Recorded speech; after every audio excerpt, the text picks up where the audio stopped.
Hello students, AP TET Mathematics lo previous year question. On a sum of 56,000 rupees, the simple interest for 2 years is 280. Rate of interest per annum. So manalni R value find out cheyamantunnadu.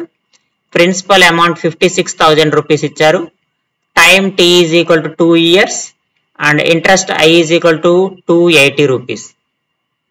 So దీనికి మనకి I is equal to PTR by 100 అని formula ఉంది. ఈ ఫార్ములాలో substitute చేసి R వాల్యూని find out చేస్తే వస్తుంది మనకి. సో అలా కాకుండా ఇక్కడ చూడండి 2 సంవత్సరాలకి సింపుల్ ఇంట్రెస్ట్ కదా 280 రూపీస్ అన్నాడంటే 1 ఇయర్కి ఎంత అవుతుంది, అందులో సగం 140 రూపీస్ అవుతుంది. సో కాబట్టి నాకు R is equal to డైరెక్ట్గా ఎంత అవుతుందంటే 140 into 100 by ఒక సంవత్సరానికి 56,000 అవుతుంది. ఇక్కడ 3 సున్నాలు క్యాన్సిల్ అయిపోతే 1456లో 4 సార్లు పోతుంది. 1/4 అంటే 0.25%. కావాలంటే మీరు ఫార్ములాలో సబ్స్టిట్యూట్ చేసి ఆన్సర్ ఫైండ్ అవుట్ చేయండి.